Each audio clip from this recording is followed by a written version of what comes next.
Hello, I am Mukesh Bansal. Welcome to SparX. In today's episode, we are going to talk about productivity. I stumbled upon the idea of productivity very early in my own entrepreneurial journey. When I started Myntra, very soon I realized just wasn't enough time in a day to do everything I wanted to do. If I would take care of my health, I will start to fall behind on work. If I have to carve out time for family and social life, again, I wouldn't be able to finish all the meetings. The demand on the time continued to increase. There was more VCs to pitch to, more people to hire, learn more about customers, about domain, the pivots that Myntra need to make, and so on. And it started to become really crazy to the extent that for almost 1 year, I did not work out. That was the first time and fortunately the last time when I took such a long break from workout. But it really felt very daunting at the time that there are so many things you need to do. You have fixed number of hours.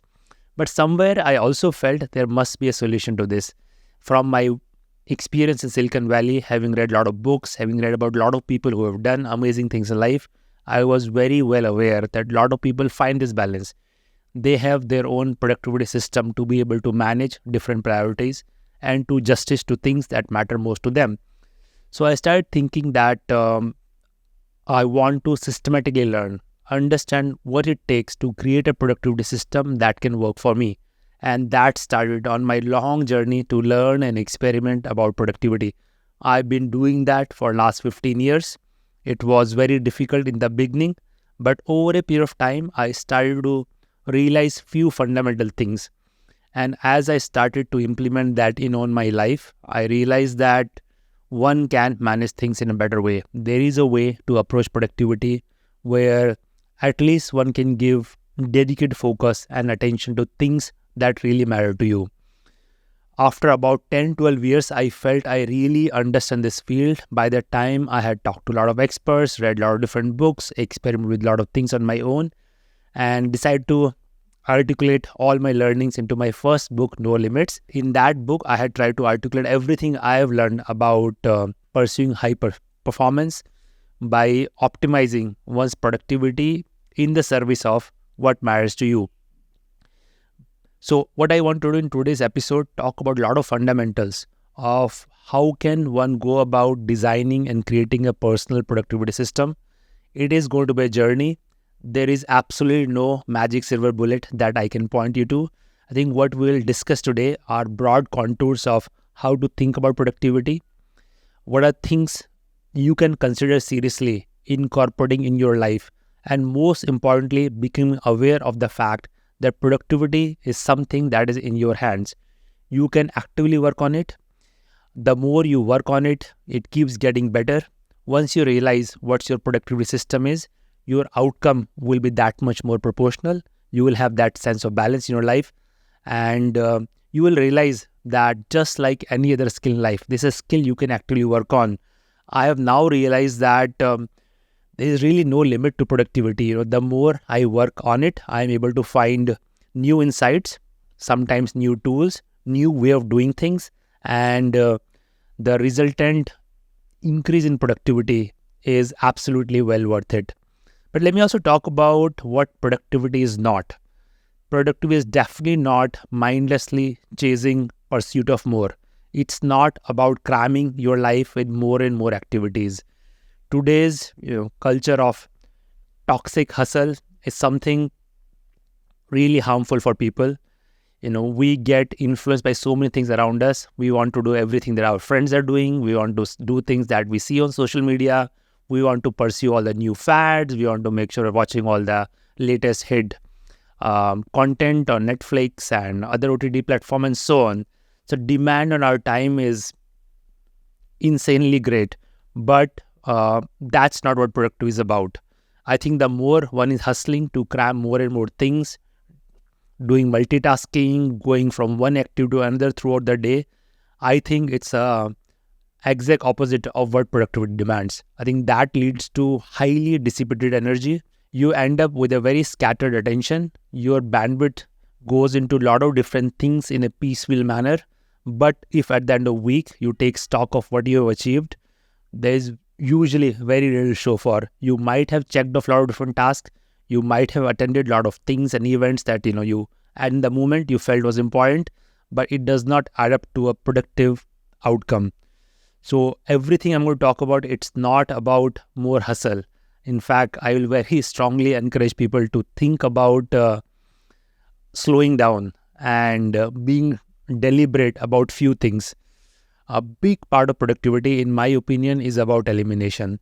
If you look at people who do great things in life, more often than not, they are really good at just one thing. If you think about Virat Kohli, he's been a run machine for last 15 years. He's an outstanding cricketer, but he's not an outstanding musician. He does not play football. He does not act in movies.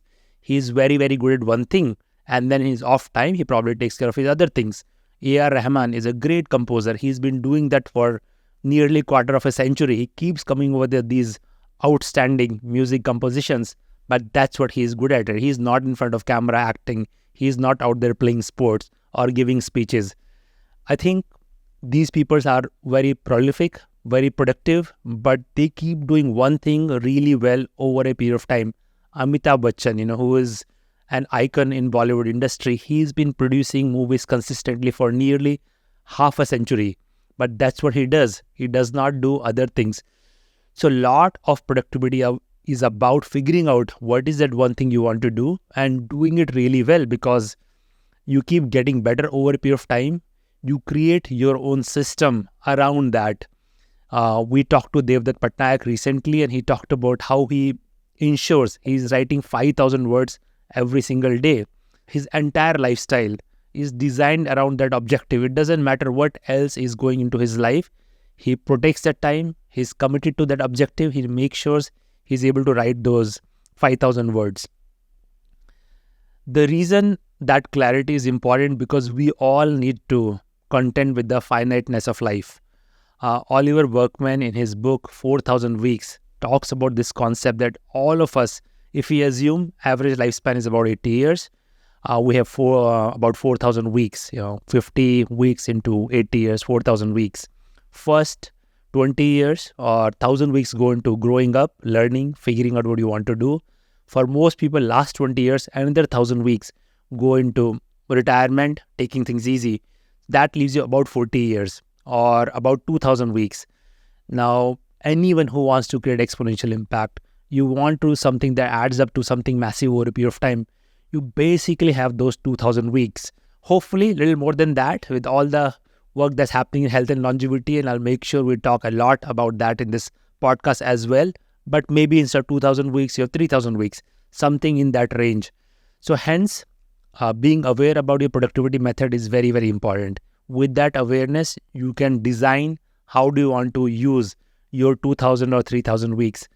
It can very easily end up being scattered across a variety of priorities, sometimes chasing other people's priorities, which may you not realize, or jumping from one thing to another over a period of time. But if you are able to figure out what really matters to you and design your productivity system around that, the probability of your effort adding up, you getting better in that, building a strong foundation, letting compounding happen over a long period of time is that much higher. And that, in my opinion, is what a lot of productivity is all about. I've also realized productivity is something just keeps getting better. Once you get the hang of it, once you realize that you can be in control of your day, your week, your month, your year, you can be way more deliberate about it. You start to build right habits and routines which are designed to optimize your productivity. You feel more confident. Every year you feel I can raise the bar a little bit. It starts to become fun. How can I produce high quality outcome in the limited amount of time I have, and that game has really no upper limit. It just becomes a super enjoyable process. One also needs to realize that productivity is not something you can think in isolation. Productivity is deeply integrated to how your lifestyle is organized. What I mean by lifestyle is everything happens in your life from the moment you wake up until you go to sleep. In fact, your sleep is also a big part of your productivity system. Not one day, not today, all 7 days a week, all 52 weeks in a year. So if you really want to design the right productivity system, you'll have to think about your entire lifestyle.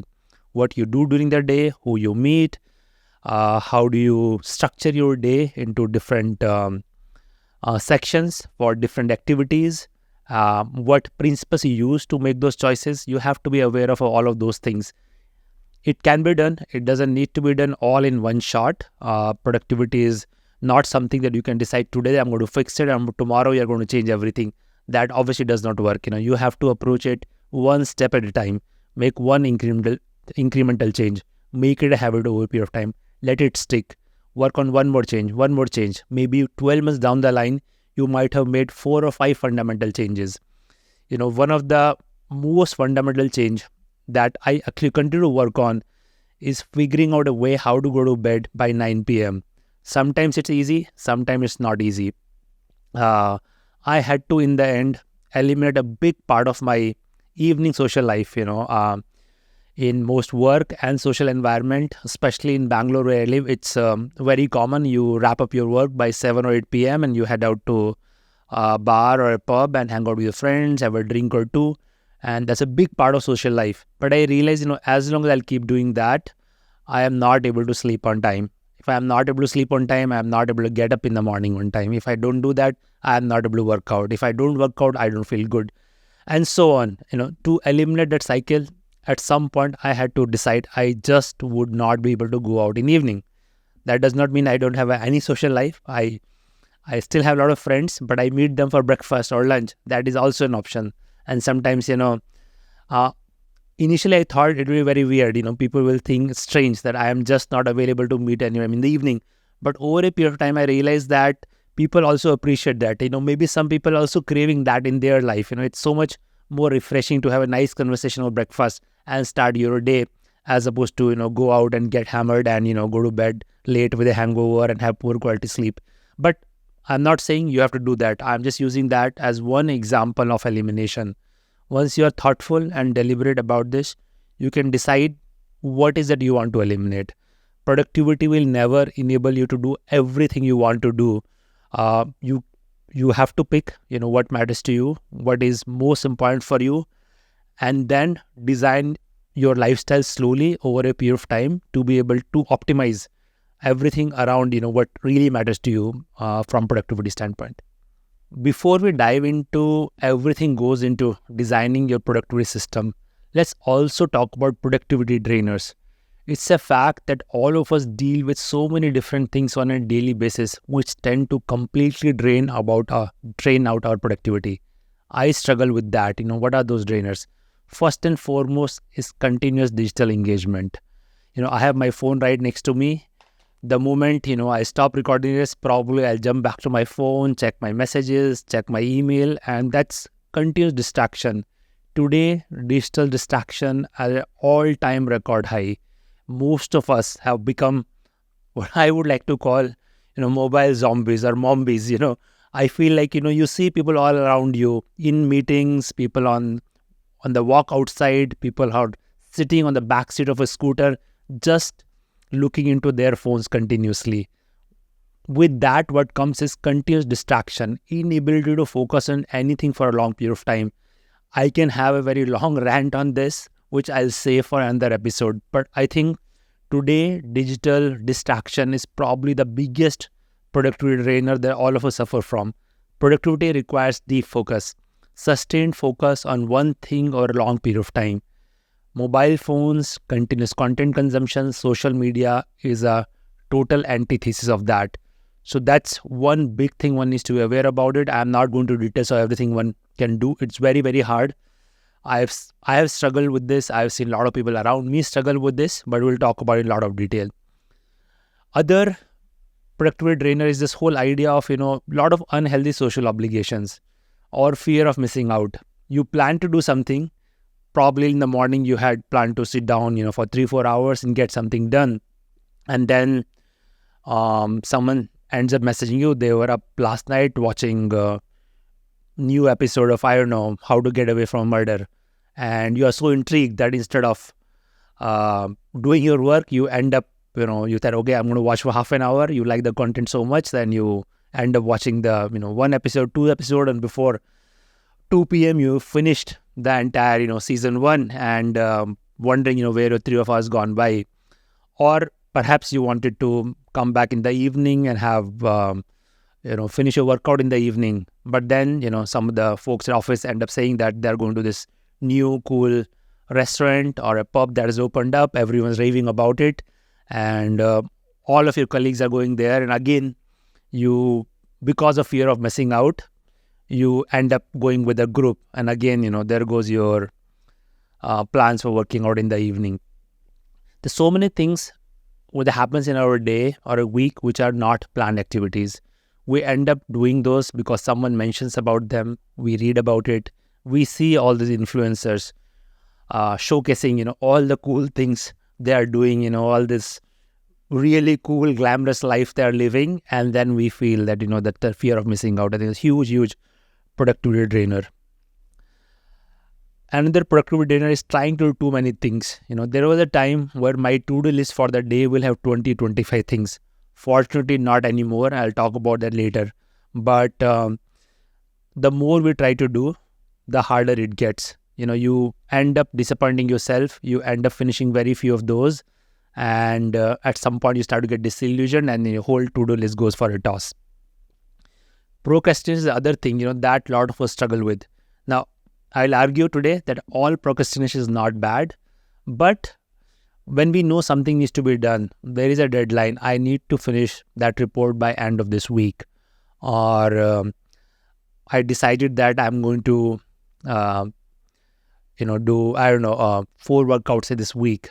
But then Monday comes, Tuesday comes, Wednesday comes, and you are not making progress in that. You are, just not able to fight the inertia to invest your time onto what's easy to do, what is something that you are habitual about doing.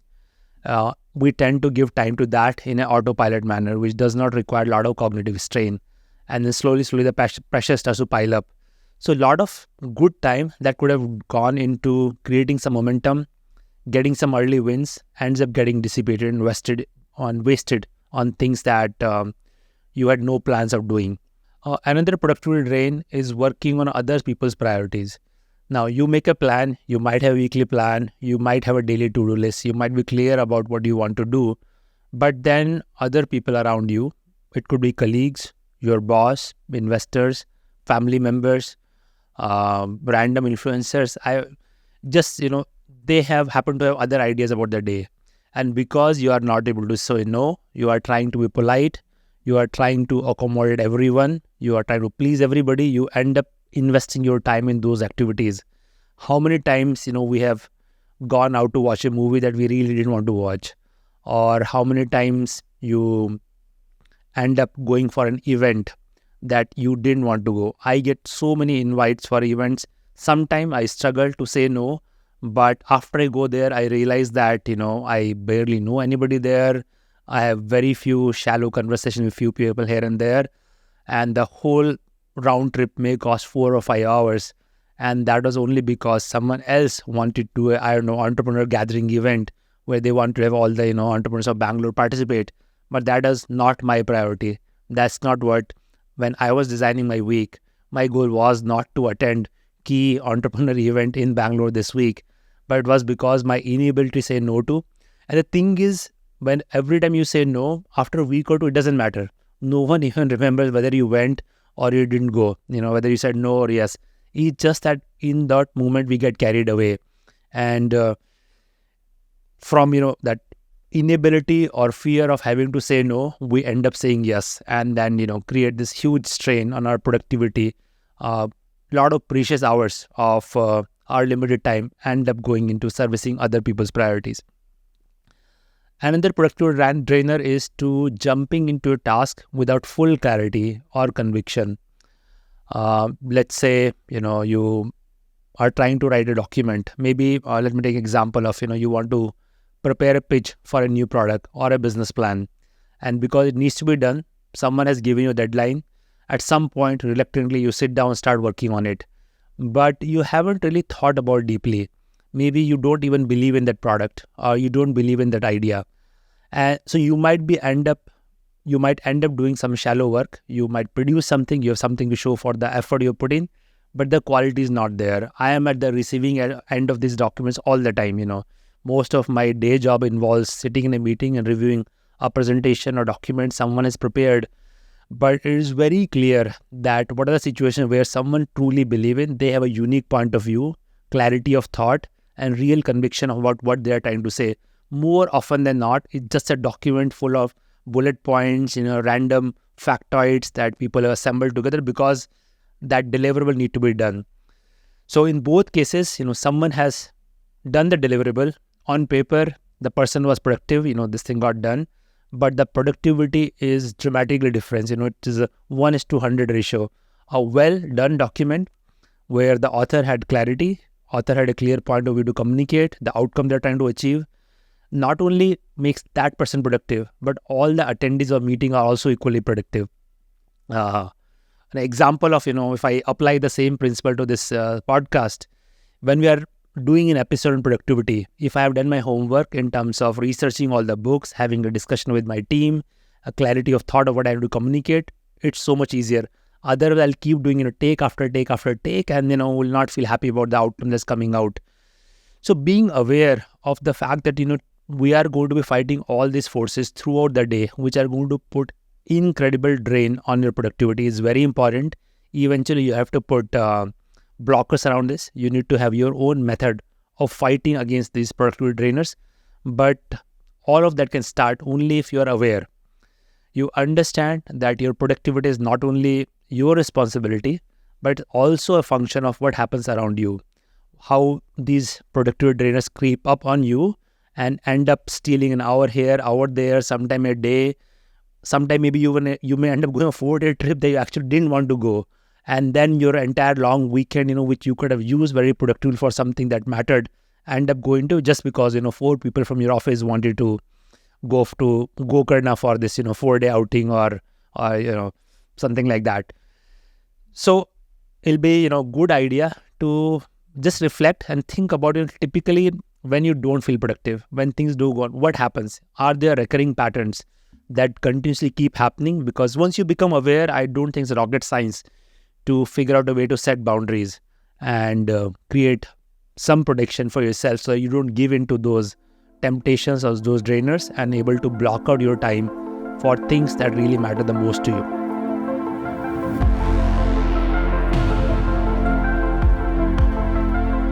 We cannot have a discussion about productivity without talking about purpose. Productivity to what end? What are you trying to achieve? It's very easy to become mindlessly productive, doing one thing after another, packing your day with all kind of activities, working 5, 6, even 7 days a week for some people. A lot of people tout this, 80-hour work weeks. I do not agree with that at all. I don't think anyone need to work 80 hours. If you are really smart and deliberate about it, you can cause a lot of damage in just 40, 50 hours. I personally never work more than 10 hours on a sustained basis. Obviously, there are times when you have to push through and so on, but those are rare occasions. If you are able to do very high quality 10 hours, 5 days, maybe 6 days a week, you can genuinely create very deep impact over a long period of time. But for that, clarity about what matters to you the most, this whole sense of purpose, Peter Diamandis calls this massively transformative purpose. Probably we'll have a deeper episode on the path and method to arrive at the purpose. It's a long journey. I don't think anyone is born knowing their purpose, or there is any point in life where you definitively know what your purpose is. But this is something worth spending regular time about, because not having some clarity will result into you chasing mindless objectives, chasing other people's priorities, and not sustainably moving towards what matters the most to you. So how do you arrive at purpose? Reflecting on some of the peak moments from your past is a very helpful tool. What are the things you've done in the past that makes you truly feel come alive? It could be something you did, or it could be something you watched or interacted with this. For me, when I was reading stories of entrepreneurship of Sam Walton, Akio Morita, I had goosebump raising level of excitement reading those stories, the kind of impact they created. And started thinking about entrepreneurship back then. When I got to work in a very early stage company, Nextag, in 99 in Bay Area, and they asked me to work on a product. I was a software engineer at the time. I built this over 6-month period. It went live, and the day after going live, when I could see tens of thousands of people were using this, simple search feature, and which dramatically changed how people were interacting on the website, I felt immense joy and satisfaction. The idea of building something, struggling through the process, putting it out there, and letting consumers use and seeing their feedback was deeply fulfilling for me. I realized this is something I could do for the rest of my life. So while I pursued my journey as an entrepreneur, what gives me the most kick out of this is just the ability to build a new product. What we did at Myntra in terms of really changing how people shop for fashion online, or building Cult, where we transformed how people approach fitness. Even the 2 books that I have written, just seeing the impact some of these things can have on people's life.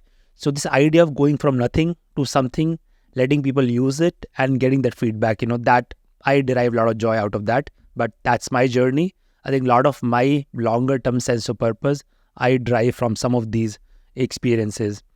Sometimes one may have very successful life without a clarity of purpose. I'm reminded of this story of Alfred Nobel. Of course, we all know about Nobel Prizes. It's the most reputed prize in science today. It's a lifetime ambition for most scientists to one day be acknowledged and rewarded with Nobel Prize. But how did Nobel Prize come to be? It started with an obituary. Alfred Nobel died, or so the newspaper claimed. One day he woke up reading his own obituary in newspaper, and the obituary went something like, he was a great businessman, he created dynamite became a big industry, today all the people around the world are using it, he has made a lot of money, he lived a grand life, he gave some money to charity, and he died. And he was like, this is it? Is this how my life is going to end? And seeing his own obituary in newspaper like that, really shook him up. He realized that just building a successful business and making money is not what he wanted his life to be all about. He wanted to be about something deeper and more meaningful. And then he completely reinvented himself. He decided to donate most of his money to create this prize, which will celebrate breakthrough successes in science and other walks of life. And that obituary is what led to him to create Nobel Prize. And Nobel Prize definitely played its role in incentivizing, motivating, recognizing, rewarding scientists around the world. And, all of this would not happen if he did not think deeply about his purpose. So finding those triggers, those inspirations, developing that clarity, which is going to be continuously evolving. What you think about your purpose in 20s is not going to be your purpose in 30s or 40s. It may change every 10 years, after 20 years. Every stage of professional success can be the start of a new purpose. But some clarity about that is super important, because only then you can work backwards from those clarity of long-term purpose to what you want to do in a year, to what you want to do in a month, to what is a task I should spend my time on. Again, I'm here recording this episode not only because I need to get this done or someone is demanding me to push this episode out there. It's because I really want to create a channel where we are having deep conversations about exponential impact over a long period of time. 10 years from now, I envision this podcast to a place where anyone who wants to create a big impact comes to. They're able to find relevant resources, relevant tools, relevant stories. We're able to have conversation with a lot of impact makers. For that, I need to show up every week, record an episode, bring to the table some useful content that people can use in their life. So there is a purpose for why this podcast exists, and it translates backwards into what we need to do on day-to-day, week-to-week basis.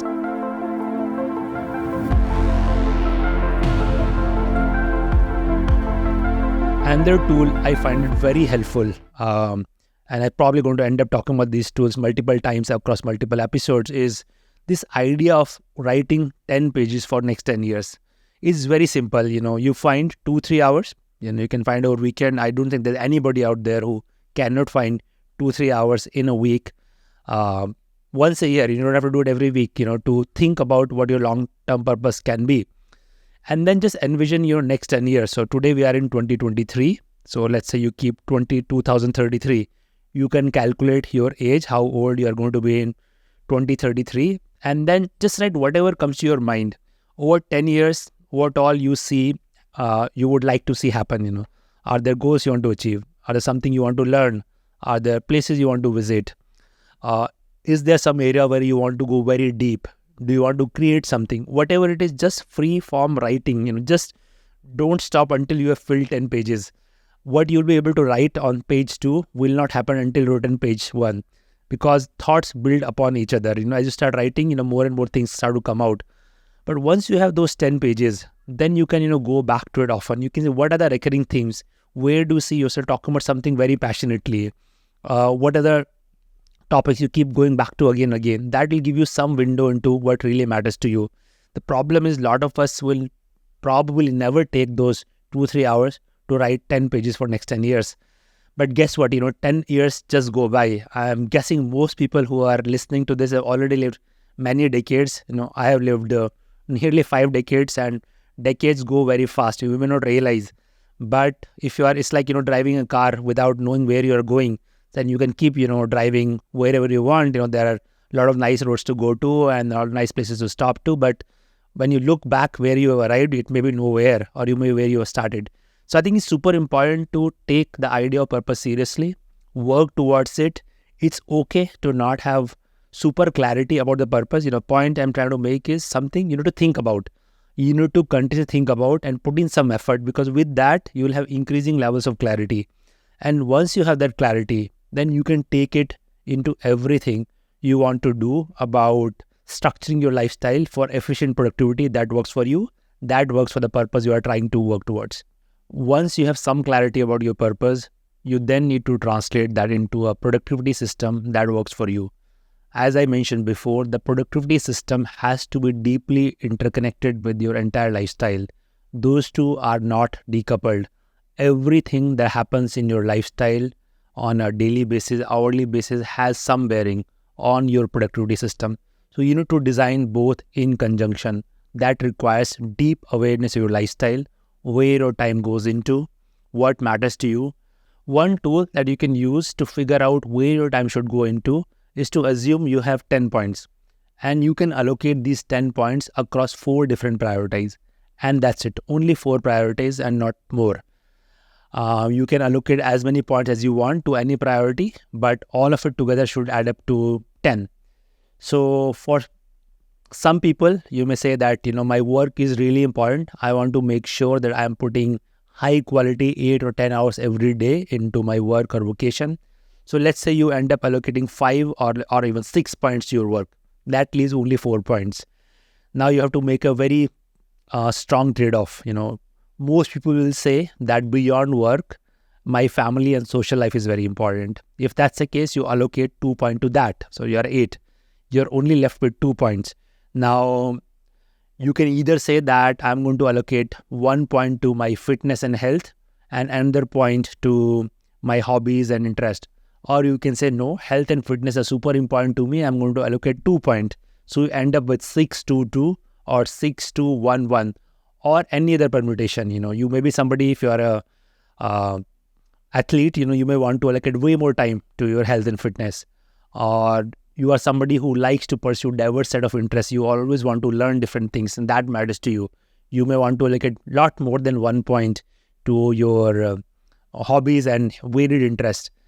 How you distribute these for 10 points is up to you, but this is a forcing function. It develops a mental clarity about what is the relative priority of different things, and you have max 3 or 4 things. Anything beyond that is nice to have. Things happen occasionally. You may do something, out of interest. For example, I may go bowling, once a year, but that's not anywhere part of my priority list. It doesn't matter if I go bowling or not go bowling, right? But workout and fitness is very important. So I'm somebody who will allocate probably 2 points out of my 10 to workout and fitness, because, that has that much deeper meaning to me and also has a direct bearing on my productivity, because when I'm able to work out, I just feel that much more focused and energized, and that energy carries over into the work that I do. Now, let's see, how do we break down the long-term purpose into work that we do short-term? Now, short-term has different ranges. One method that I follow. I have seen a lot of people follow, and it kind of aligns with usually how our calendar is structured, is to first think of annual goals. Around end of year, most of us tend to feel reflective. There's this whole idea of New Year resolution, which unfortunately for most people fall out of place, 30 or 60 days after January 1st. But we have that nice window of opportunity. What I like to do is take last week of the year off, and off that, dedicate 1 or 2 days to reflect about the last year and plan ahead for next year.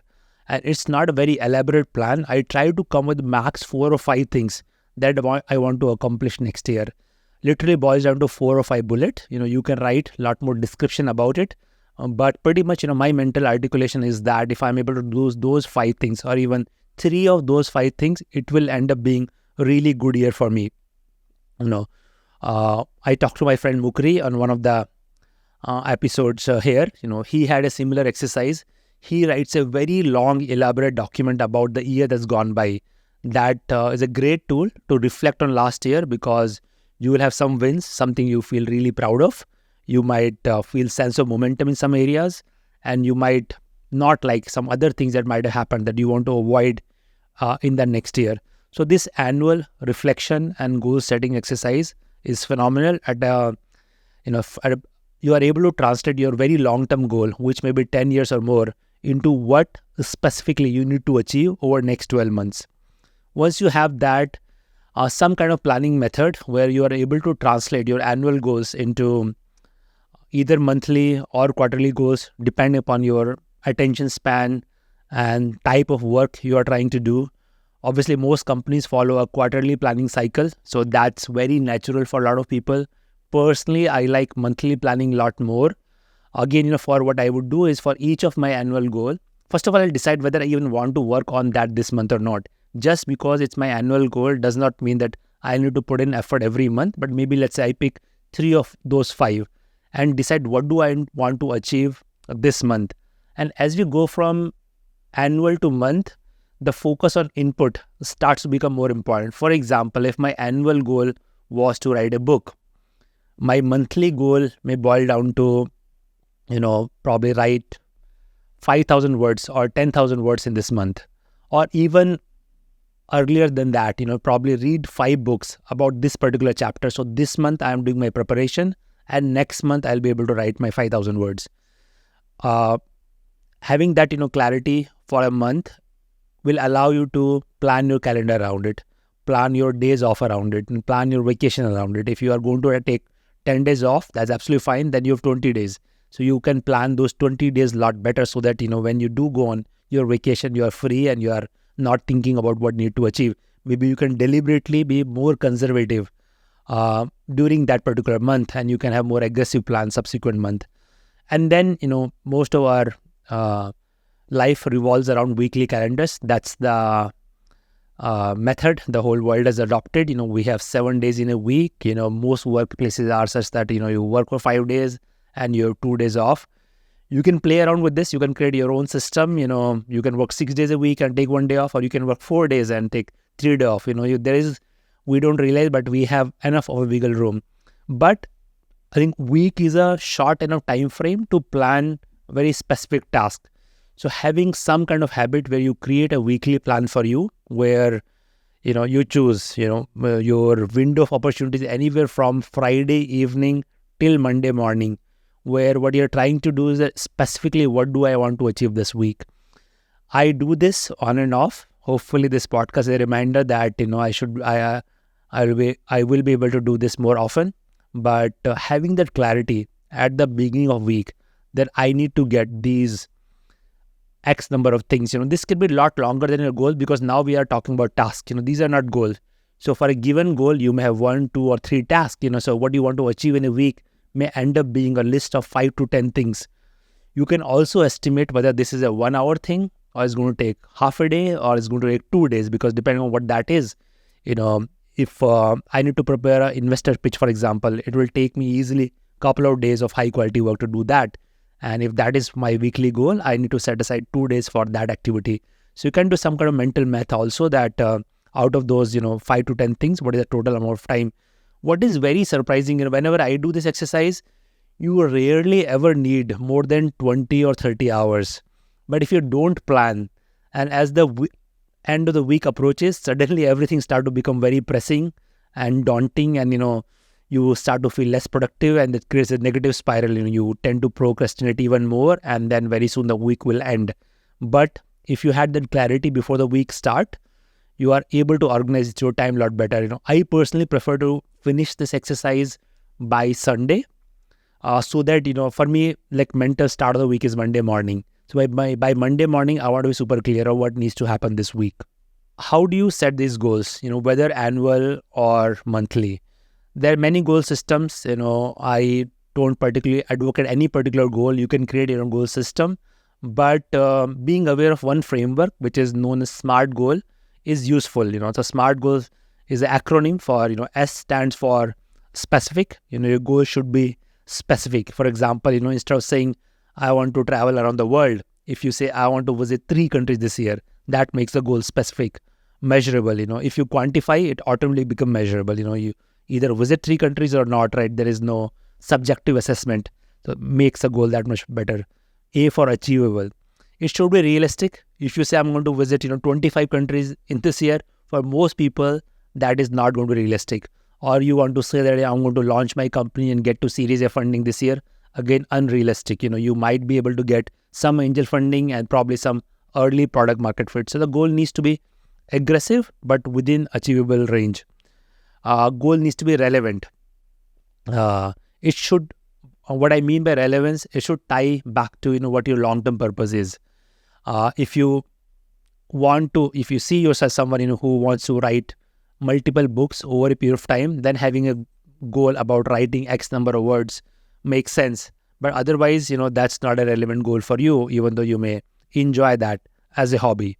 And T stands for time bound, putting some boundaries. So, going back to our travel 3 countries, if you say like every 3 months, I'm going to visit one country. I'm going to finish country 1 by March, second by June, and third by September, makes the goal time bound.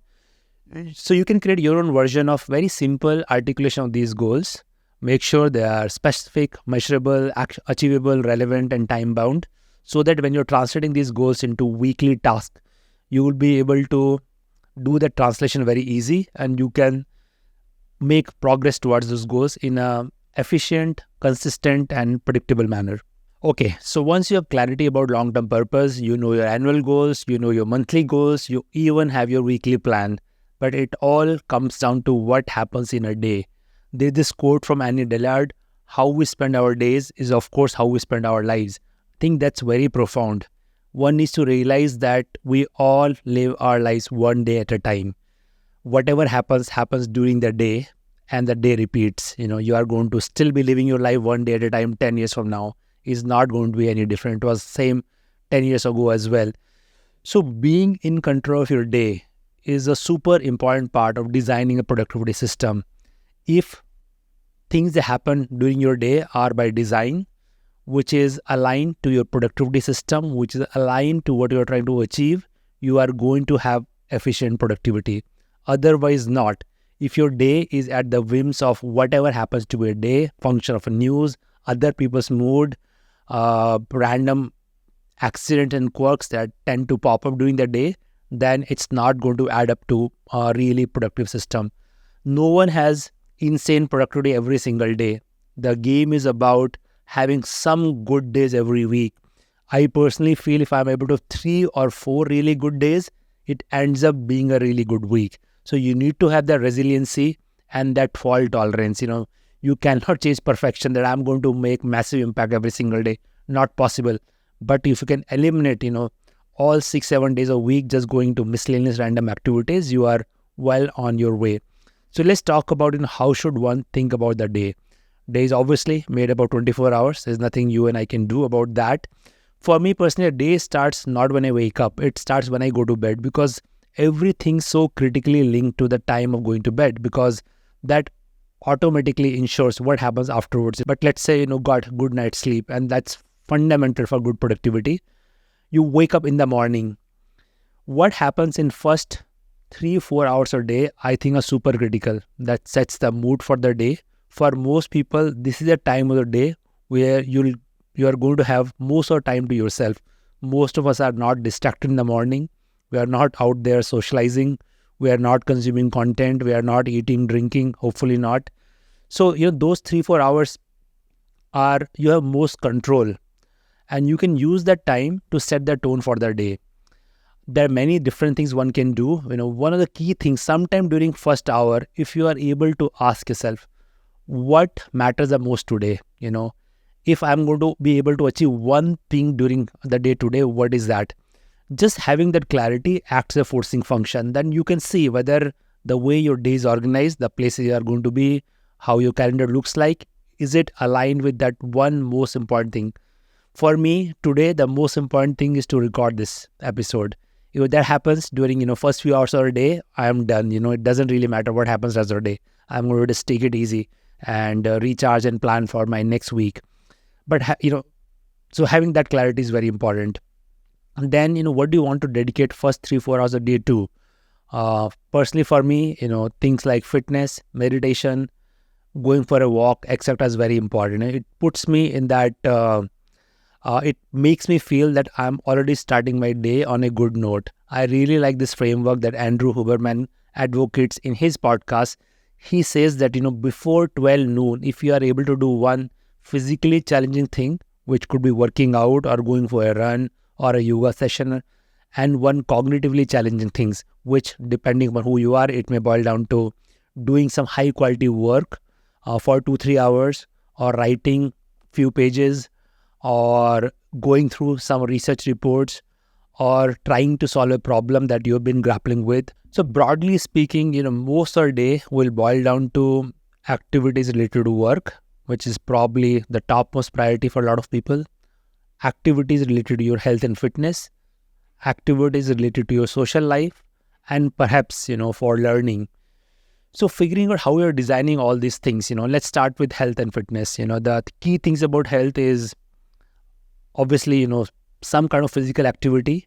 You can do it in morning, during the day, which is quite impractical for most people unless you are a freelancer or you work from home or you are a stay-at-home person. Then maybe you have some window of opportunity during the day.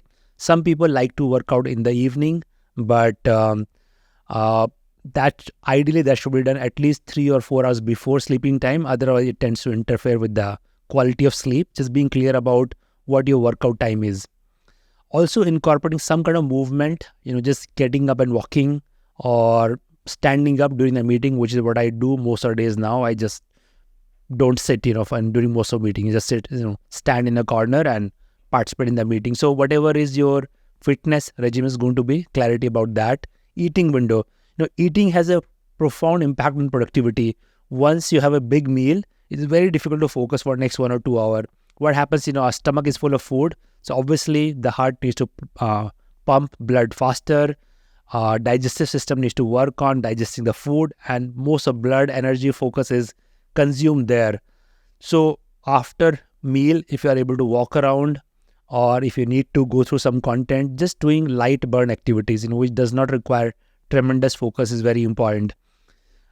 So you want your deep work windows to be preferably either before you had a meal or 1 or 2 hours after having a meal.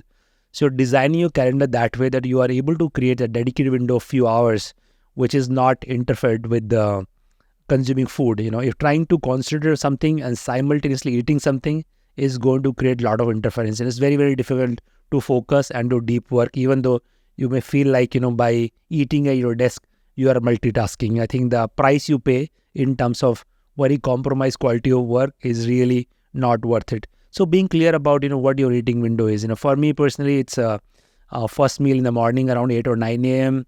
and second meal around 3 or 4 p.m. And that's it for right now. I am following this intermittent fasting protocol, which helps me tremendously with my own productivity, because, I've realized over a period of time, once you are in a fasted state for 12 to 14 hours, your brain is able to focus more. You have all this energy source firing from ketones. We'll talk about diets and ketones, in a lot more detail at some other point. But that's my eating pattern. It allows me to structure my day around that. Another very key aspect of productivity is finding that window of 3-4 hours where you are going to do deep work during the day. The productivity is worth it only when you are able to accomplish something significant. Something significant requires that dedicated, undistracted focus on one activity for a prolonged period of time. Cal Newport talks about this concept of deep work in the book, which is also called Deep Work. He has defined deep work as that long stretches where you are intensely focused on just one activity.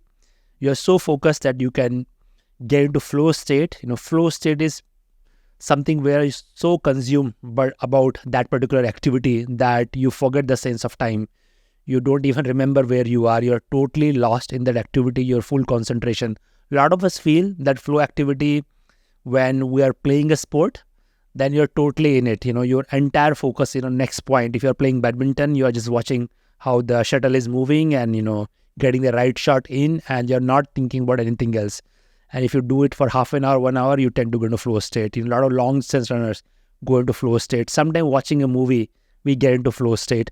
But being able to create that flow state during your work window is super important for high quality work. I think anyone who is able to do between 2 to 4 hours of high quality work, and it may not be possible to do in one stretch. Again, Huberman talks about doing at least 2 windows of 90 minutes each of high quality work is a good way to get deep work in. And then you can, engage with all the other activities that need your attention during the day. A lot of unexpected things also show up during the day, and you need to watch out for all those things. We talked about things which can derail productivity. Some of it boils down to avoiding all kind of junk.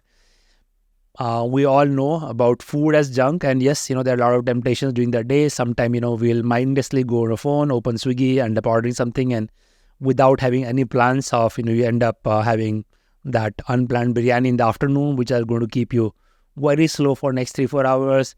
A lot of office spaces these days will have, cookie on the kitchen counter, so you end up consuming some cookies, or someone brought in a cake, from evenings, birthday party or event in the family or whatnot. And these are unplanned junk consumption, which is, going to affect your mood in some way. Junk can be content also. Today we have no dearth of content we can watch. A lot of us watch all kind of content throughout the day, from news content to short films to Instagram reels and so on. And all these content devices have infinite scroll. So once you get in, they're just very difficult to stop. You keep scrolling up and keep consuming content, but all that information is going to your brain, is going to meddle with your ability to focus.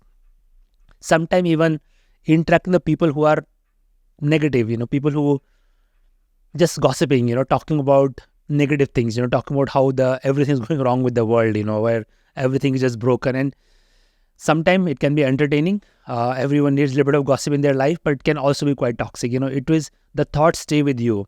It's part of your mental process. Without being watchful for this, we end up feeding junk food, interacting with the people who bring toxicity in our life, or consuming content which tends to be very dramatic, which tends to exaggerate negative things. And all of these things play with our mind.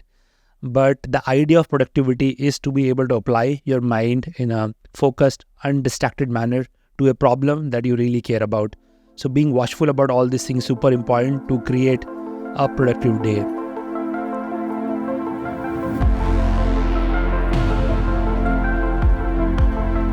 I will talk about this idea of, we all know FOMO, fear of missing out, but very few people heard about JOMO. I recently read this in a book. So what is JOMO?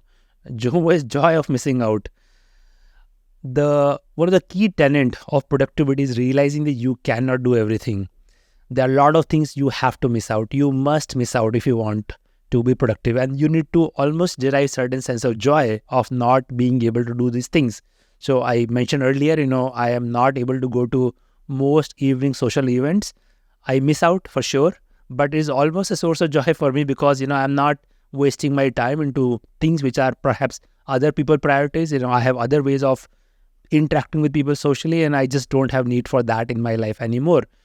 I have never been on social media. And I don't know, maybe this podcast will require me to be a little bit on social media, but I'll still try to limit. But that is a conscious choice I made almost 15 years ago when Facebook was starting to become big. So yes, of course, I miss out on interacting with people on social media. I don't consume content on social media, but that frees us so much more time. So for me, it's definitely joy of missing out, not being on social media. So figure out, what are those things that you are deliberately choosing to miss out, and you are going to feel good about it because that's a conscious choice you're making. You're doing that to create same time for something else, something which is more important and more meaning for you.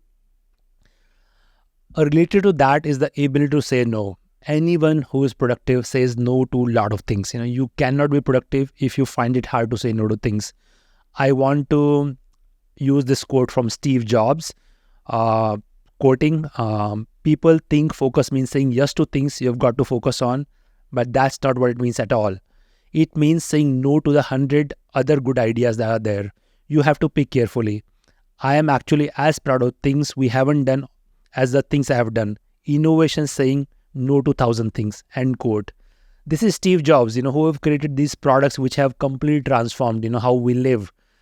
He has literally created what he calls dent in the universe, through his creation. And yet he's talking about that most of his output and productivity was about all the things he has said no to.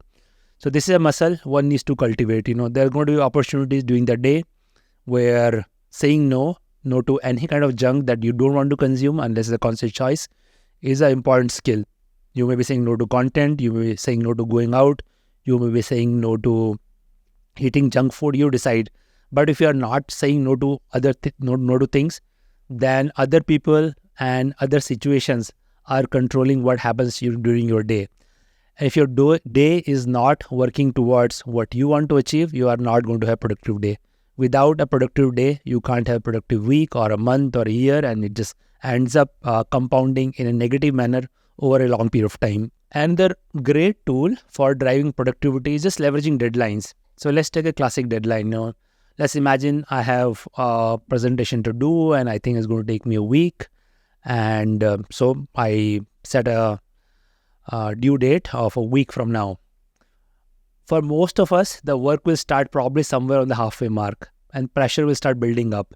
But instead of that, if you have to prepone that deadline to maybe just 1 day or 2 days, even for a task that's going to take a week, and you say, I'm going to finish at least half of that work in just first day or second day, you will positively surprise yourself. Whenever we have deadline, it acts as a forcing function. All of us have experienced it all the time. As the deadline approaches, we start to become more and more focused, and we manage to work 3-4 hours non-stop, sometimes 1 or 2 day non-stop to pull off that deadline. So we obviously have this capability, but a lot of those deadlines are forced upon us by the organization, by the boss, by some other circumstances. But you can use that for yourself. You can create some must-have daily deadlines that I must finish this today, even though there is no external pressure. That will automatically act as a forcing function. You'll be able to bring all of your energy in finishing that task. And as you finish a task, you see something that's going to take you a week, you have managed to finish that in just a couple of days, will make you feel very good about your productivity method.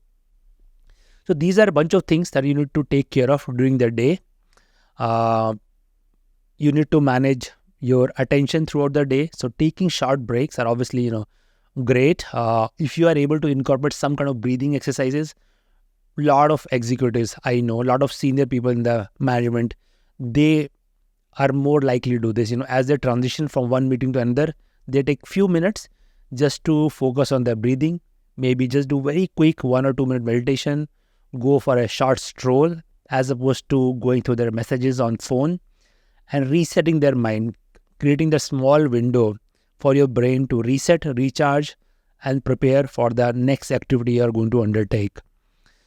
So all these things happen during the day. I talked about, first 4 hours of the day are very important. I think for productivity, last 2-3 hours are also equally important.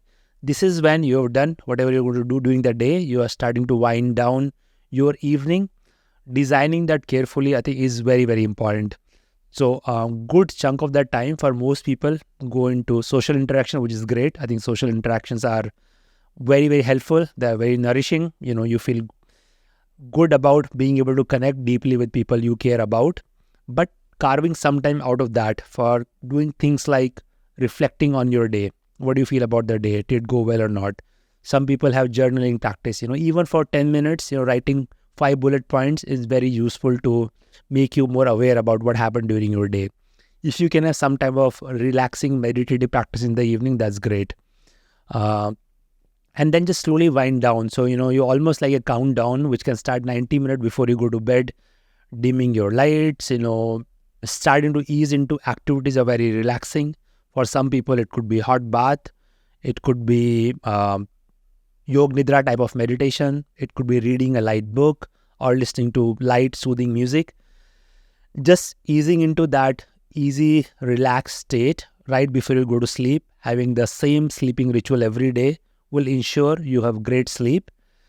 You go to bed at the same time every day and you wake up fresh, energized, ready to repeat the day. So just thinking about, today, how your day works and almost bringing the designer, architect mindset to designing your day is the most important tool for you to design your productivity system.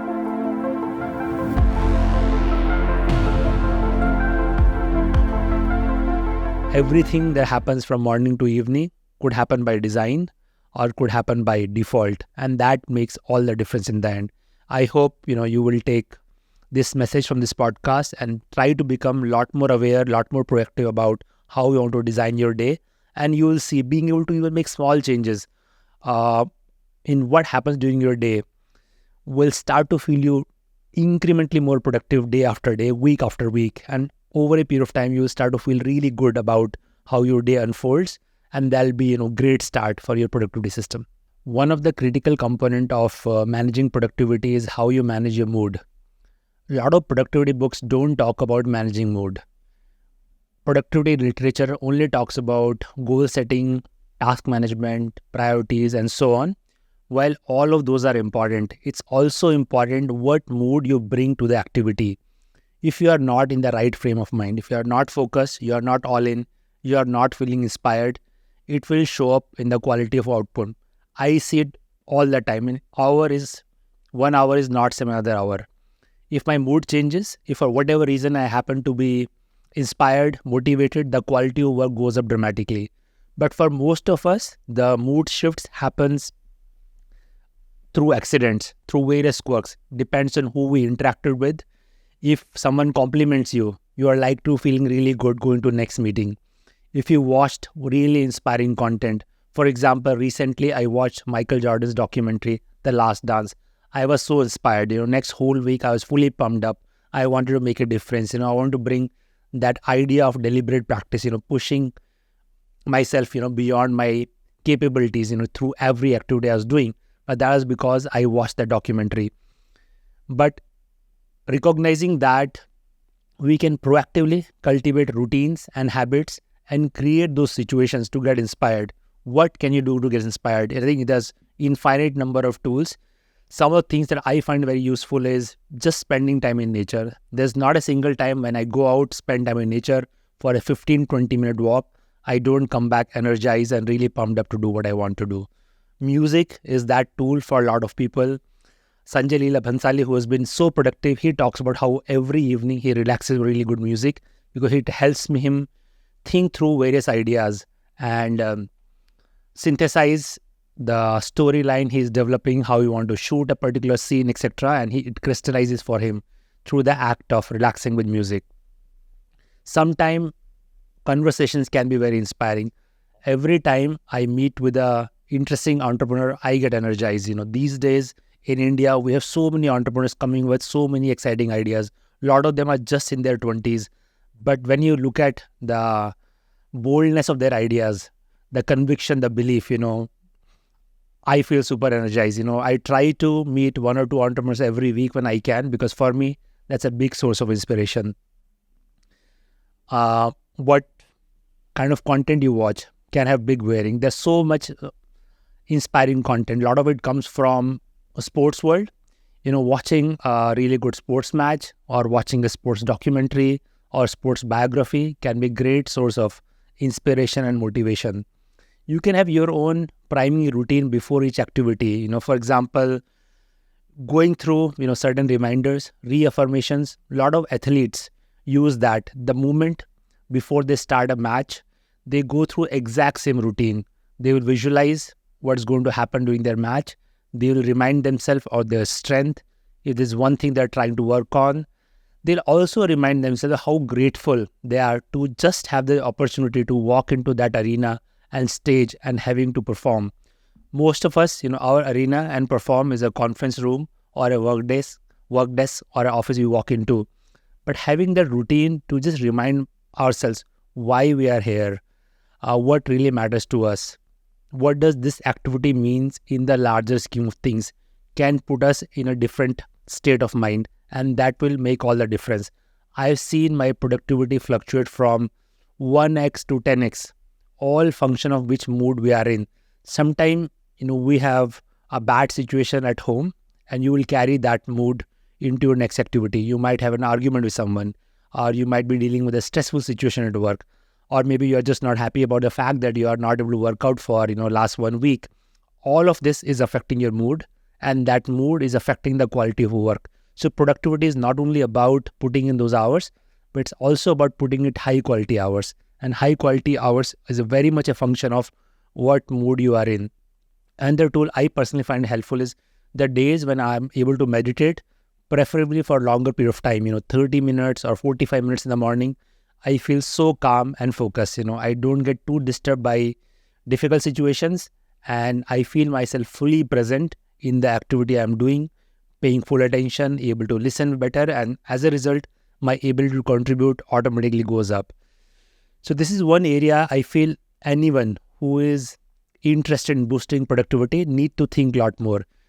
Like being more aware of your mood and what kind of activities puts you in the right inspired state of mood is going to have a huge bearing on eventual outcome you produce. Part of managing your mood is also your attitude toward problems. Now, who likes problem? Nobody, right? But there's a very different way to think about this. Problems have a very interesting way of channeling our attention. Any scientists, they love problems. That's what they do. Their job is to tackle difficult problems. A lot of business leaders struggle with problems. You have to always trying to figure out how to balance growth and profitability. What is going to be your sustainable competitive advantage? What is the unique value proposition you are creating? What is a unique insight on which you can bet your next strategy? All of these things require deep problem solving.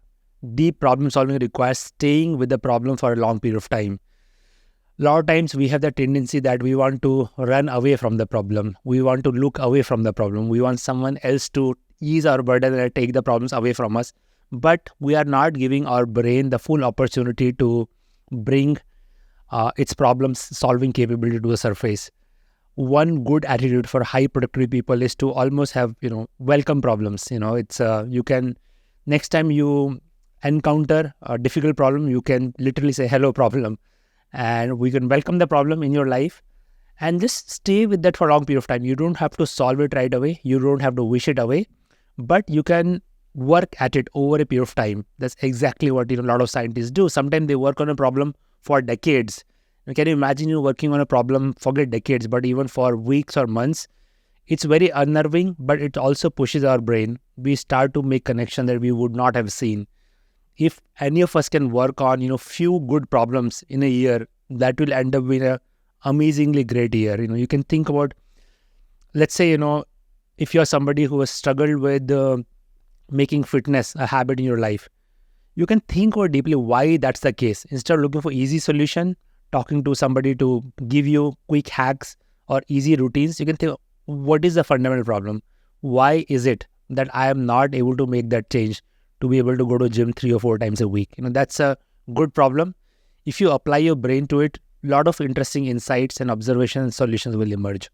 There's this famous story that most of us, I guess, heard of, is how the inventor of benzene came up with that molecular formula. So he was grappling with this problem, not able to figure out the molecular structure of benzene for a long period of time. And one day, while he was falling asleep, he was still thinking about the problem. There must be a solution. and he had this dream of a snake coiled up and literally swallowing its own tail, so making a circle. He woke up vividly thinking about dream and had a eureka moment where he thought about perhaps that's the benzene structure, whereas a carbon forms instead of linear chain, they form a circular chain, and that's turned out to be the right solution. That's the example of power of subconscious mind. If you're thinking about a problem for a long period of time intensely, your brain is continuously working towards it. Even when you are not working on it, part of your subconscious brain may still be thinking about how to put the puzzle together. That's why so many of us have so many breakthroughs during shower time, because we are not trying to do anything. We are letting our brain to just be, and brain start to form connection. Think we can talk about this in a lot more detail when we talk about creativity. Another part of managing your mood is creating windows of doing nothing time. That creates a window for you to absorb what happened, acknowledge where you are, just letting your brain calm down, be more present, have the opportunity to make connection without any pressure. A lot of us today don't know how to get bored. It used to when I was growing up, one of the common thing you'll hear from people, I'm feeling bored, I don't know what to do.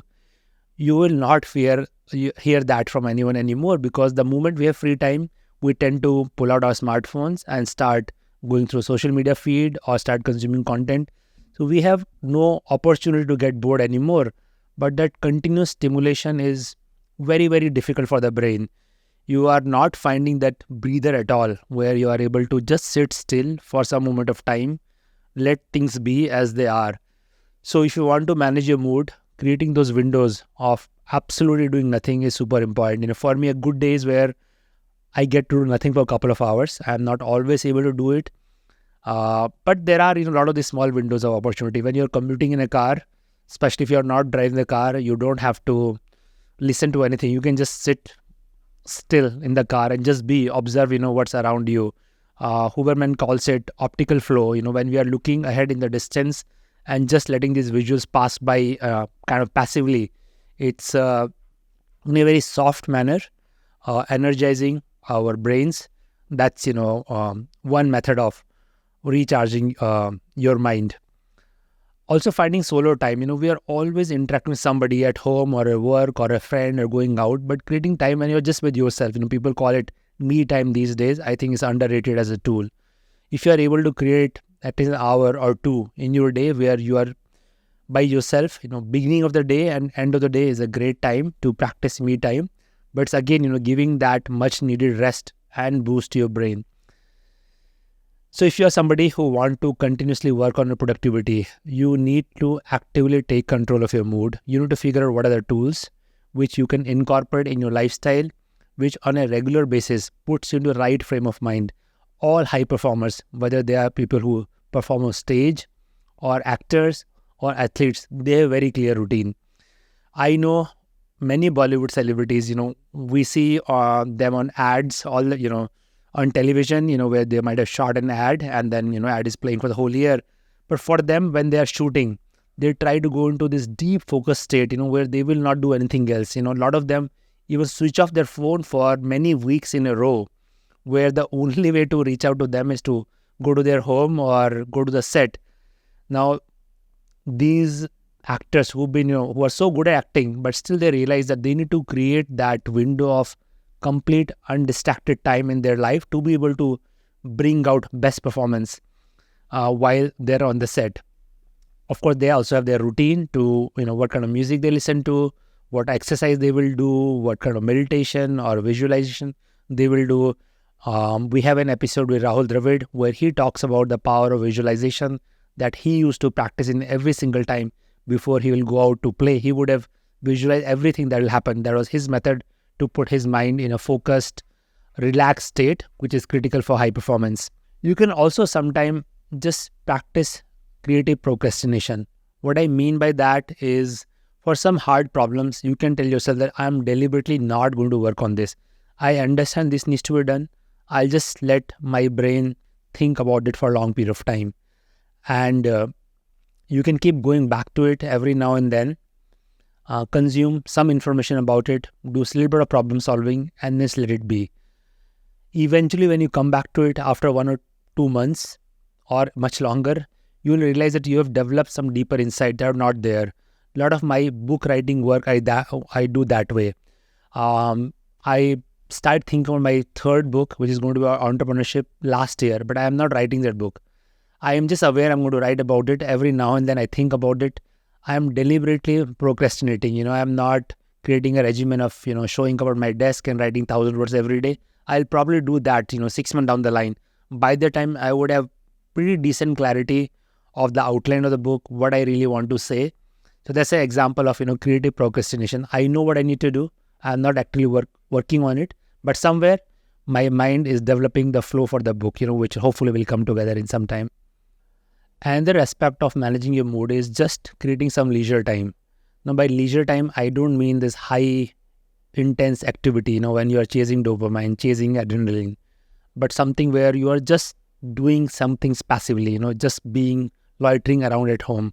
Jeff Bezos talks about it that, his morning hours 8 to 10, he just doesn't do anything. He will have his morning cup of coffee, read newspaper, maybe talk to his kids over breakfast table, and not really think about any particular problem. That's his leisure time.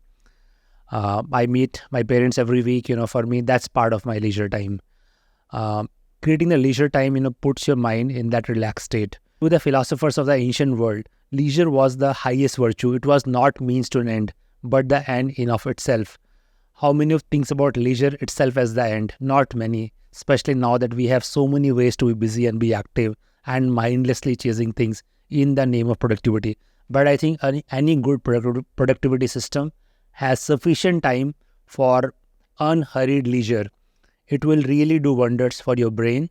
When you come back to your activity, you will feel so charged up. This is why a lot of people find sports as a great way to recharge. When you're out there on sports, you do care about performing well in that sport, but you also end up spending time with your friends. You're obviously not playing to win something, but just in the moment, in the flow state, hang out after the match and so on. And when you come back to work, you are that much more focused, relaxed, rejuvenated.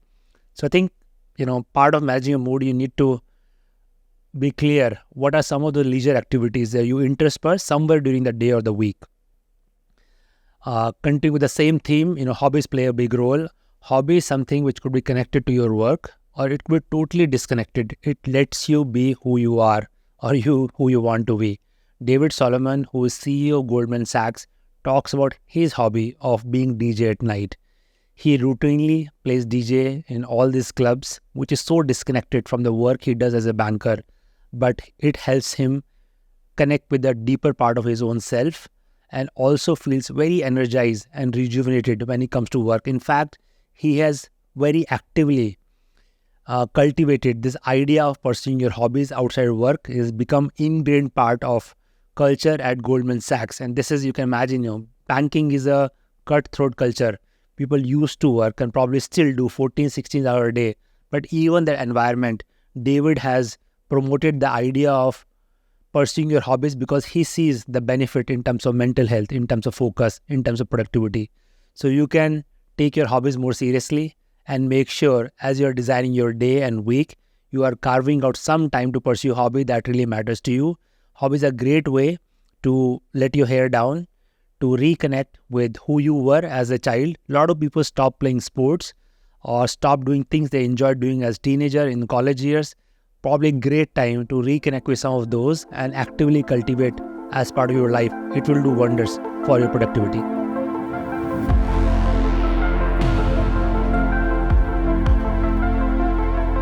So far, we have talked about the overall framework for productivity, long-term purpose, annual goals, weekly planning, managing your day, designing your day in an intelligent manner. But after the entire productivity system has been designed, it boils down to actually doing the work. That's how productivity adds up, doing high quality work over a sustained period of time.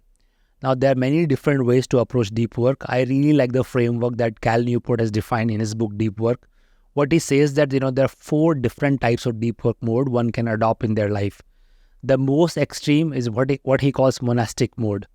Monastic mode is where you literally go away in the mountains or a hotel and sequester yourself away from all the daily hustle bustle of life and deeply focus on one thing. Thoreau talked about this in his book Walden, where he went away for 2 years to reconnect with nature in a very deep manner. And as a result, he has produced profound body of work which continues to inspire a lot of people. J.K. Rowling did that. When she was frustrated, she was not able to make progress with one of the Harry Potter books. She rented this suite at the Balmoral Castle in Edinburgh, and she was there for more than 6 months, intensely focusing on getting the book out. Another mode is bimodal mode. Bimodal mode is something college professors employ, where each semester most of bandwidth goes into teaching a class, preparing for a class, preparing exam papers, assessing answers, preparing grades, and so on. A lot of administrative work. But between semesters, especially summer semester, you have 2 or 3 months where you can deeply focus on your research work, where for a couple of months, without any interruption, you are able to work on something deeply. That's bimodal mode. A lot of scientists like this. They structure their year into big chunks to focus on diffuse work as well as on deep work. This is also hard unless you happen to work in an academic environment or a research lab. For most of us who work in a normal corporate environment or in an entrepreneurial job, we probably can't do monastic mode or bimodal mode. But the third mode, which I personally like, Newport calls a rhythmic mode. What this means is you go back and forth between deep work mode and then diffuse work mode. Now there's a rhythm you can create for yourself. For me, ideal rhythm is first half of the day. For me, first half is till 12 or 1 is dedicated to deep work. For me, a good day is when I am able to do 3 or 4 hours worth of deep work in the first half, and second half of the day is dedicated to all the diffuse work, which may involve office meetings, meeting people outside work, going through some reports, thinking about some problems, and so on. This is something accessible to all of us. You can either adopt rhythmic mode on a daily basis or a weekly basis. Other way to do this, so having 3 or 4 days of diffuse work and then 1 or 2 days of deep work, or alternating, between 1 day of diffuse work, 1 day of deep work. This is readily accessible to all of us. One other day on the weekend is very easily can be dedicated to deep work. But if you are not able to incorporate deep work in your life, it's very difficult for output to start adding up. Last mode is journalistic mode. This is for people who are super busy, who are continuously chasing multiple things. This comes from the lifestyle of journalists who have to chase multiple stories and leads, and they have to file a story before a deadline in the evening, 10 p.m. or 11 p.m. So what journalists would do is they will chase all these leads, interview different people, do their research, and then find that just 1 hour window in which they will just focus deeply and get the story out. The story will be 500 words. So some kind of deep work, journalistic mode is okay. But I think for most working professionals, for most people who are watching this podcast, if you are able to adopt rhythmic mode of deep work, you will see the quality of output go up significantly. Deep work also requires you to create the right environment. Where are you going to do deep work? Is there a particular desk, particular room? Are you free of distractions? Do you want the table to be set up in a particular way? Do you want to have your tea or coffee? You want to have some snack before you start deep work? You want to have a ritual. So if you can design it in a way where your deep work process starts half an hour, 1 hour before you sit down to your deep work. So you are able to get into right mental state. You have all the tools. You have a clutter-free environment, and then give those 2, 3, 4 hours or however much hours you can dedicate to deep work, and try to focus on one problem in a deep, hyper-focused manner. You will notice a difference between the quality of work you are able to produce that way. Sometimes deep work can also be about just sitting down with pen and paper. You give yourself a problem, sit, with just an empty piece of paper or an empty Word document, and just think about that problem for a few hours in an uninterrupted manner. You will surprise yourself. You will be really surprised with the kind of insights and the solutions that you are able to come up with. So my contention is that to really pursue productivity, all of us need some quality of deep work window. Even if it is only as low as 10 hours of deep work per week, it will add up. Anywhere between 10 to 30 hours of deep work in a week will produce outstanding results over a period of time. Personally, for me, the target is about 20 hours a week. Any week when I'm able to do 20 hours of deep work, I'm thrilled with the outcome that I'm able to see, and being able to do that week after week after week always really adds up.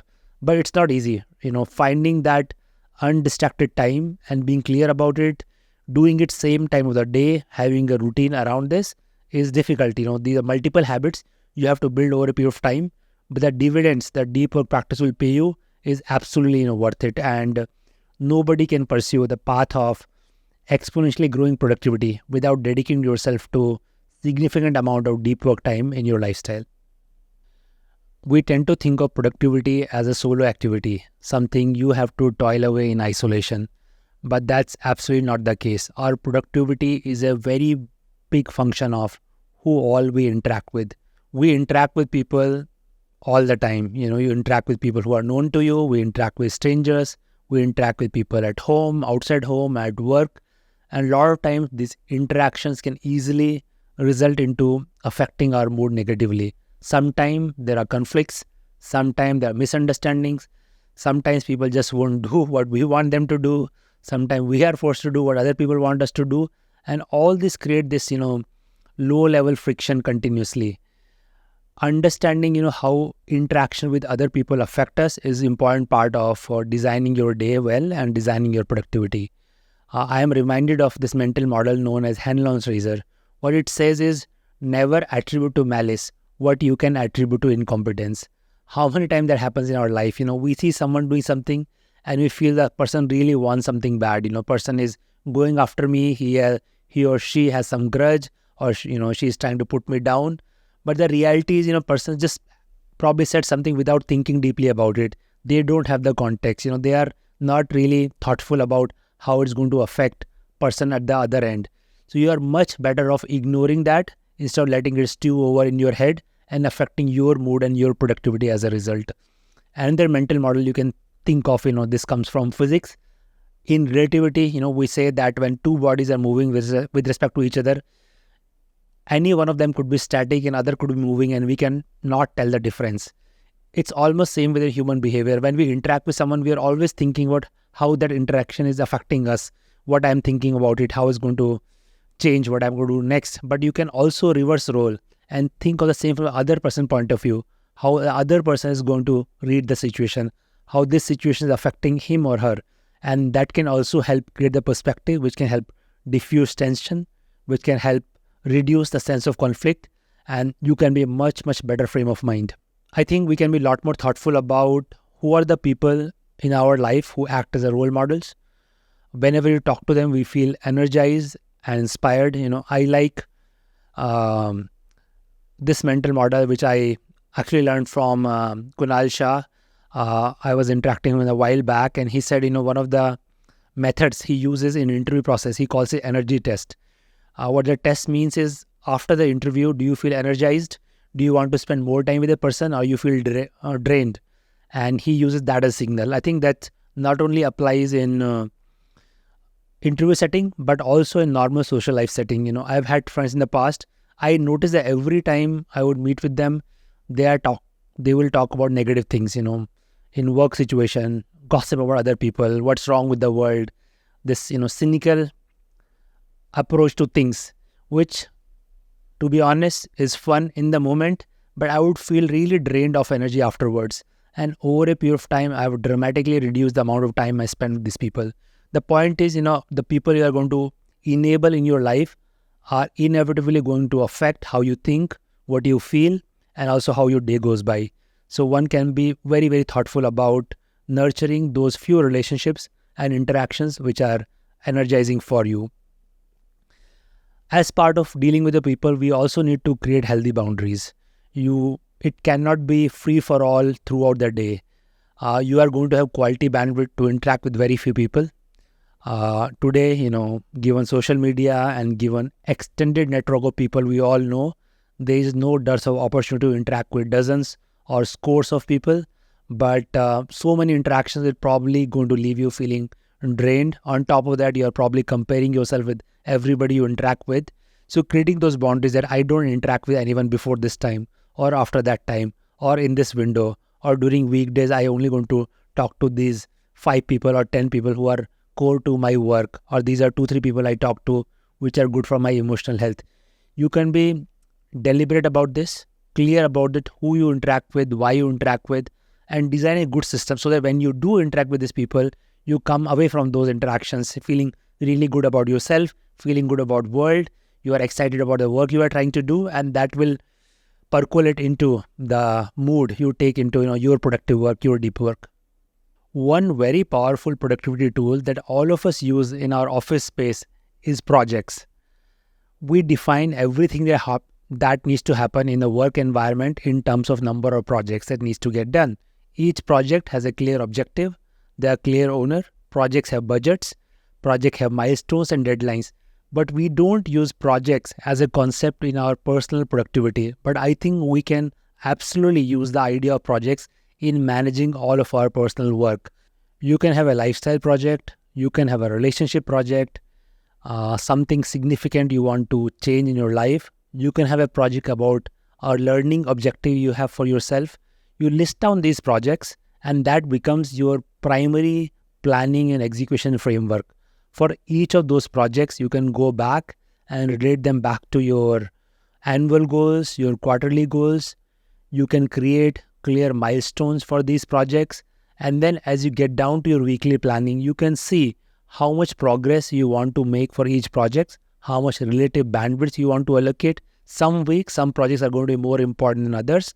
And pretty much the same tools that all of us use in office space, we can also use in managing all these projects. There are a bunch of good practices and habits that come with project framework. One of the tools I really like for projects which I use in office setting, but I think we can use in any of these projects. This is called pre-mortem. What is pre-mortem? You think about what all can go wrong with the project even before you start. For example, I did this fun exercise with our team just the other day, that what can go wrong with this project. We made a long list of things, and we can probably do something about some of those at least to make sure they don't happen. That's the power of pre-mortem.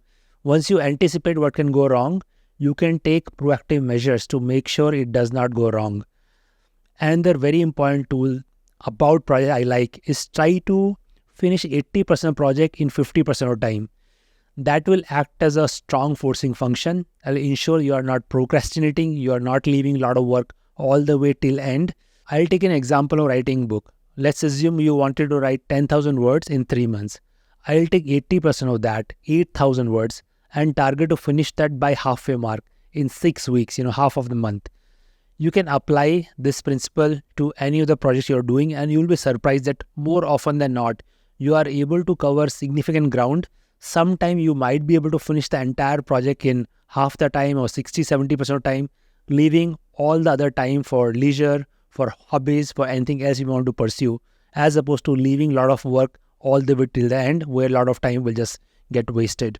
Deadlines are very important to ensure that things are not unnecessarily dragging on. I am reminded of the Parkinson's law. It states that work always expands or contracts to fill the available time. If you give yourself 4 weeks, chances are you will take 4 weeks and then some more. But if you give yourself only 1 week, again, very high chances that you can finish most of the work in that 1 week.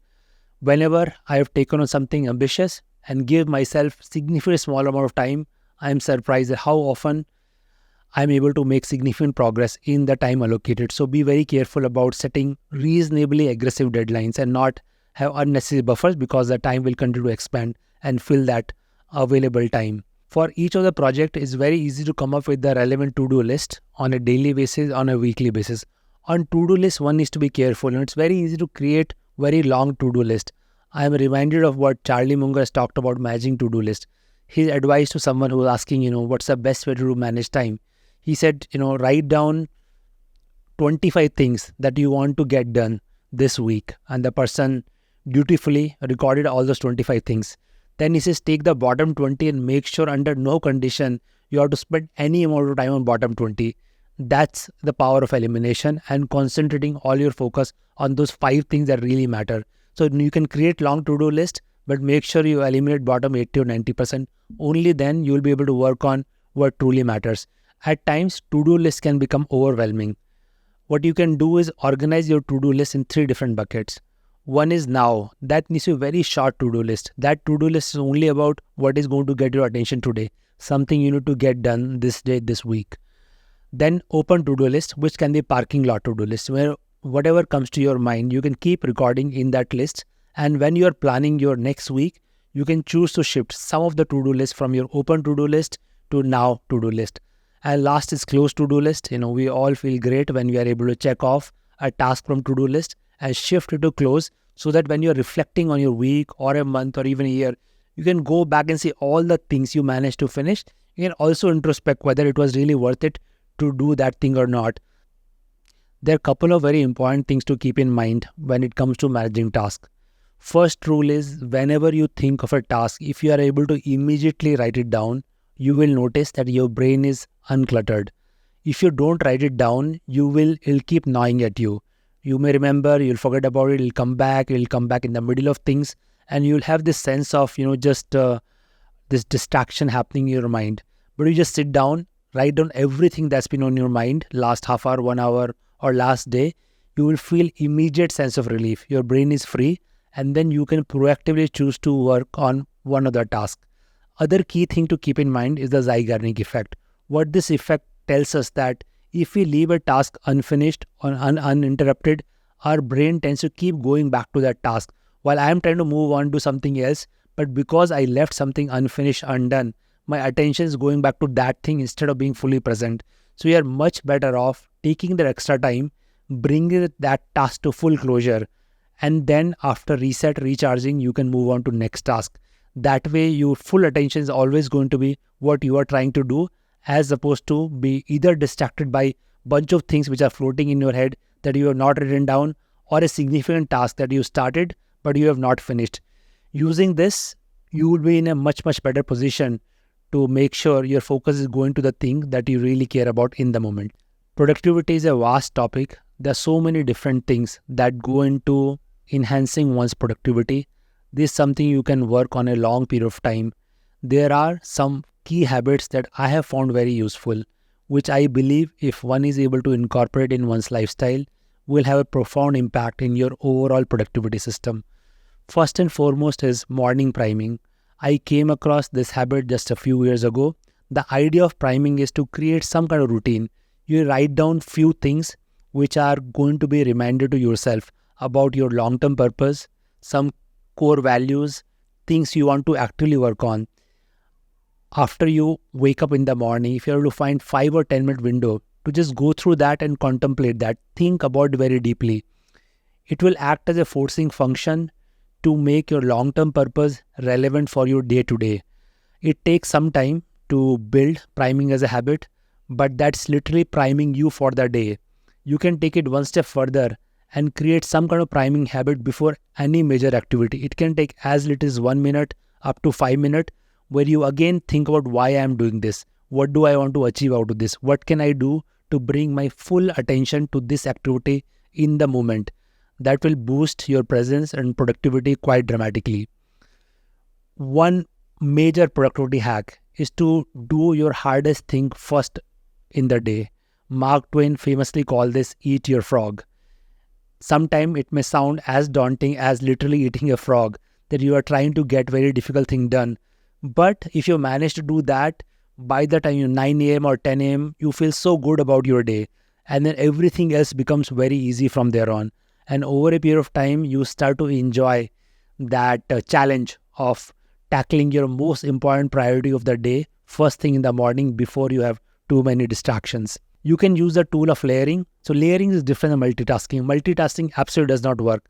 I should emphasize this point that the idea of multitasking has been discredited absolutely. No one is able to work on multiple things simultaneously and yet be productive.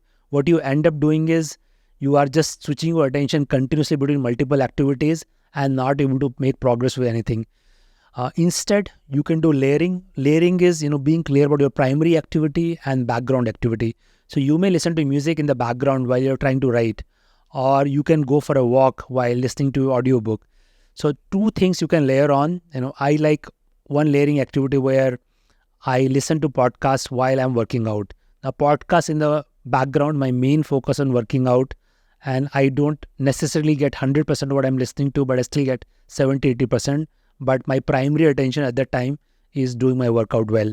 So you can in some situations, use the technique of layering to do more things, but need to be very clear what is your secondary background activity and what is primary activity where you are going to dedicate most of your attention and focus to. Hyper focus is another idea where you cultivate ability to bring your entire presence, entire region of being into one activity at a time. People who are able to cultivate the habit of deep focus for a sustained period of time are able to derive outstanding productivity. You are able to solve problems deeply. You are able to create things which are unique. You are able to see connections that other people are not able to see. And that translates into very high quality work on a sustainable basis. It's not easy, especially in today's environment. In our digital minimalism episode, we'll talk in a lot more detail about why focus is becoming such a difficult skill to master. But anyone who is committed to pursuit of productivity has to take their habit of cultivating the hyper focus very seriously. One tool for me is very useful as a thinking tool. It's just the habit of writing. Any problem you're thinking about, if you're able to just start a document and write few pages, it acts a great tool to sort out your thought process. You are able to kind of dump everything in your mind on a piece of paper. It forces you to organize your thought process. You are able to see exactly what is the big picture here, what are you trying to accomplish, what are the open problem point, which are the areas where you don't have either right fact base available or right thought process. Amazon has this process, they call it 6-pager. Jeff Bezos instituted this very early in Amazon culture where people are supposed to write 6 pages before every meeting.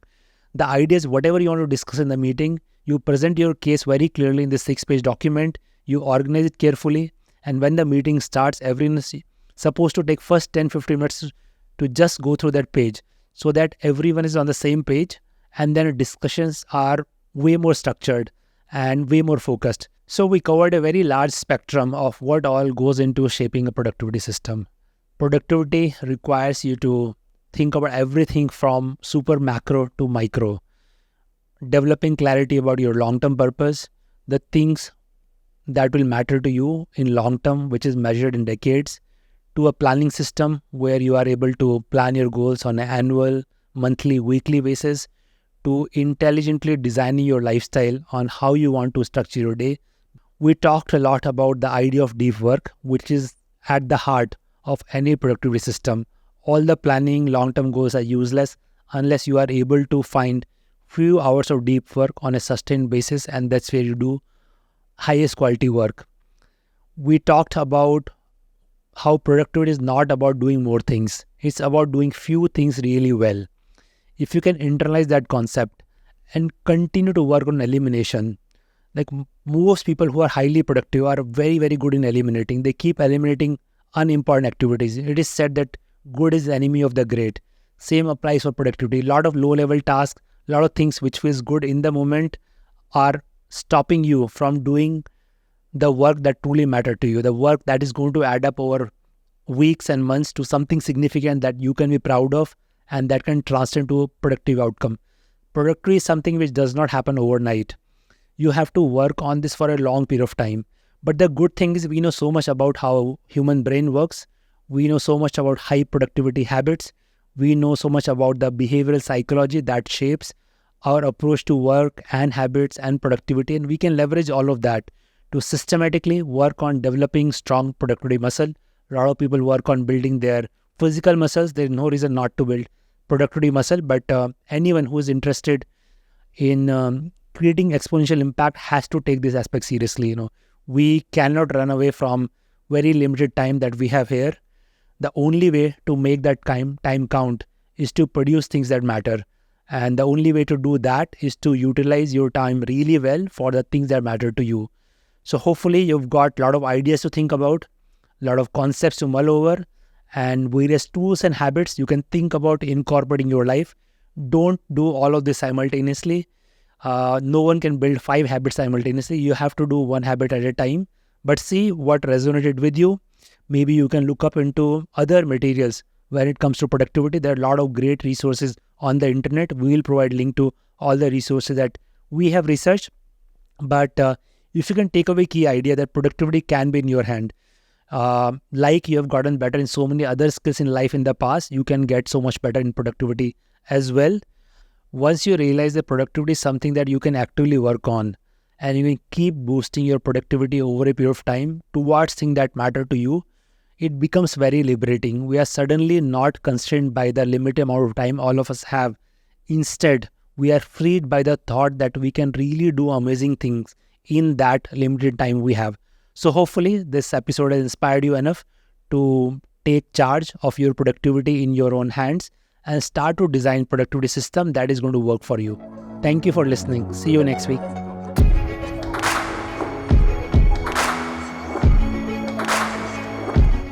At SparX, we aim to bring to you stories of exponential impact. We share in-depth analysis of what goes behind success stories. If you find our conversations interesting, you can join us by subscribing to our YouTube channel. You can also listen to SparX on Spotify, Apple Podcast, or any other audio platform of your choice.